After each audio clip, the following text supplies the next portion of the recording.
And ayan no, so ito yung mga anak ng maraming biyaya para sa inyo. Guys, kapag ka ito ay nagtuloy-tuloy, kapag ikaw ay nagtiyaga mga kapiksi, maaari itong magbunga no, ng matatamis na bunga, and in the future guys, maaari itong parang mga anak ng pera, lalo na kung itong project na ginagawa mo is may kinalaman sa kabuhayan mo, sa pagkakakitaan.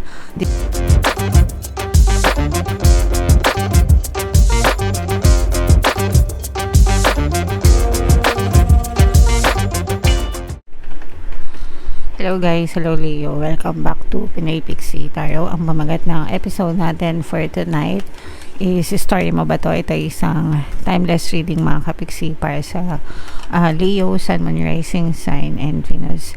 Sa reading na to guys, titignan natin where you are right now, mga potential and challenges nyo. What you need to focus on mga kapiksi, your past, present, and future energy. Mga suggested approach guys, and yung potential future ng story nyo. So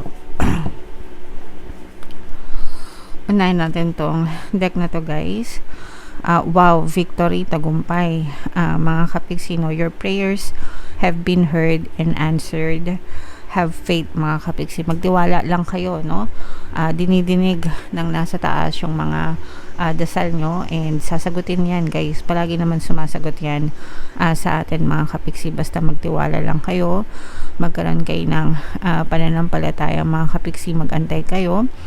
Syempre guys, nasa Diyos ang awa, nasa tao ang gawa.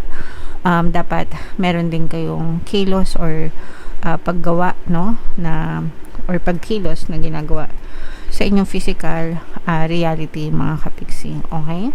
Pero ito guys, tagumpay ito, so i-claim nyo na yan guys sa comment section, yung mga tagumpay na yan, Leo. And ito naman guys, tingnan naman natin yung sorry, love message naman ito guys, or love advice para sa inyo Leo. So ito guys, yung image ng card natin, magkasama kayo ng person mo guys.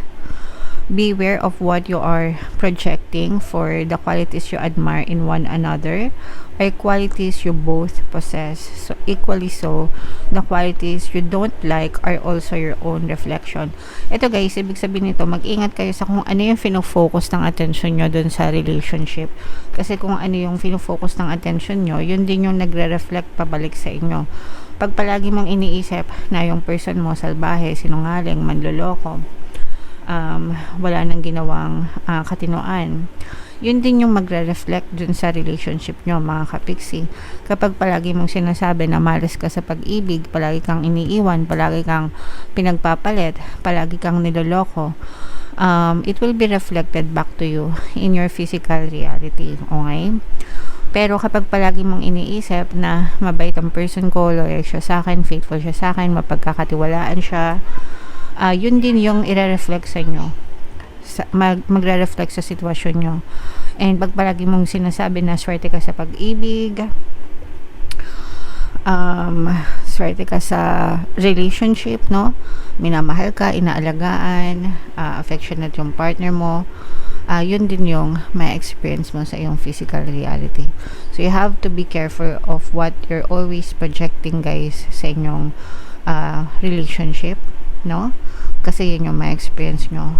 Tinuturo ko yan guys sa mga courses ko, paano pabalikin si ex, tsaka yung paano mawala ang third party at magkaroon ng harmonious na relationship, okay? Kung interesado kayo, mag-avail kayo. Kung hindi, edi wag. Madali naman akong kausap. Alright, so comment down below Leo if feeling nyo naka-resonate kayo dyan.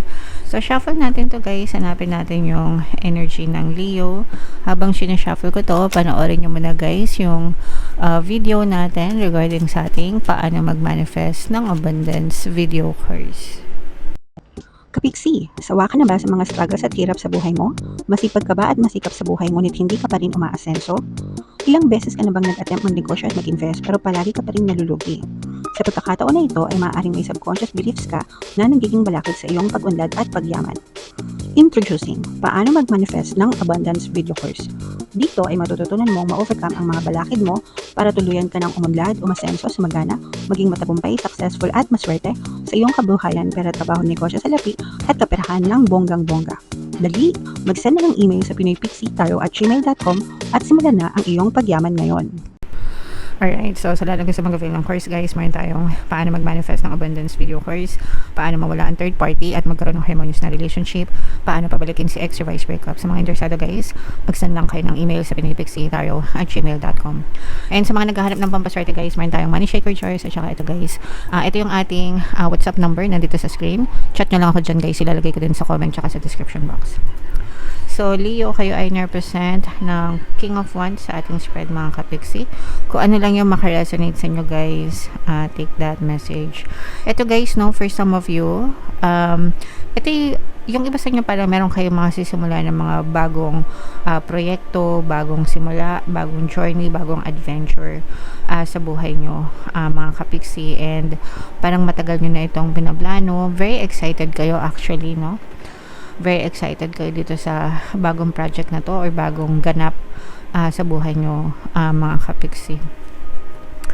And eto nga guys, no, yung sabi ko, pinagplanuhan nyo mabuti, pinag-isipan nyo mabuti guys, parang parang yung plano nyo perfect na, yung execution na lang mga kapixie.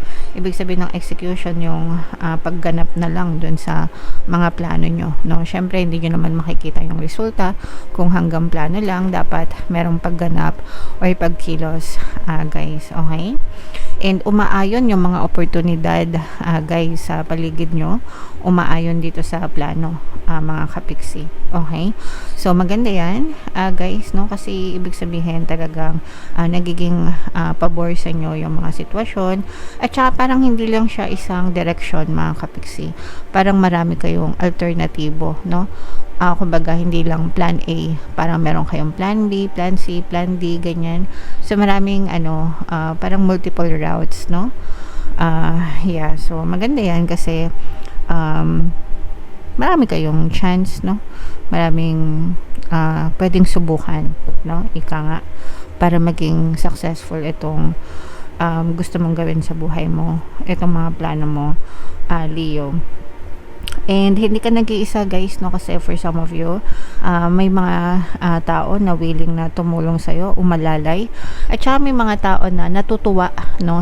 Kumbaga, hindi lang suporta, pero natutuwa sila sa ginagawa mo, no? Bihira yun guys, kasi sa panahon ngayon, imbis na matuwa, naiinggit pa. Di ba? Naiinggit pa yung ibang tao, kaya naghihilahan pababa. Pero ito guys, ibig sabihin nito natutuwa sila sa ginagawa mo. They cheer up for you, and para sa'yo importante yun kasi namomotivate ka, no? May naniniwala pala sa akin, ganun, may sumusuporta pala sa akin, okay? Alright, and mahaba yung pasensya nyo mga kapixie. This is one of your greatest strength, no? Na hindi kayo nagmamadali. It doesn't matter sa iyo how long it will take, no? Kahit gaano katagal, kahit gaano kadali, kung paano mo siya makuha, as long as makita mo yung resulta na ini-aim mo talaga, no? Yun talaga yung aim mo, Leo, okay? So yeah, patience is a virtue guys. Bihira lang talaga yung mga tao na mahaba yung pasensya and makakatulungan sa inyo, Leo. Eto guys, may mga pagdadaanan kayong paghihirap, no? Dito sa proseso na to. Ibig sabihin hindi ganun kadali yung journey para sa inyo, mga kapixie. Pwedeng dadaan kayo sa butas ng karayom, pwedeng maka-experience kayo ng mga failure. Yung mga sumusuporta sa inyo, pwedeng iwanan din nila kayo, pero ang importante is you stay true and you stay committed dun sa goal nyo. Ikaw yung importante, no? Hindi naman importante yung ibang tao sa buhay mo. Ikaw yung pinaka-importante kasi ikaw yung magde-decide kung ano yung gusto mong marating, no? So yeah, And ayan no, so ito yung mga nganak ng maraming biyaya para sa inyo guys. Kapag ka ito ay nagtuloy-tuloy, kapag ikaw ay nagtiyaga mga kapiksi, maaari itong magbunga no ng matatamis na bunga, and in the future guys, maaari itong parang manganak ng pera, lalo na kung itong project na ginagawa mo is may kinalaman sa kabuhayan mo, sa pagkakakitaan. This will bring more money sa inyo, more income in the future guys. So importante yung pagiging consistent, and importante na kahit magdanas kayo ng problema, huwag kayong mag-give up, huwag kayong susuko, para ma-experience nyo itong mga biyaya at blessings na to, Leo. Okay? So ayan, so nakikita naman natin na unstoppable naman yung energy nyo. Kumbaga talagang desidido kayo no guys.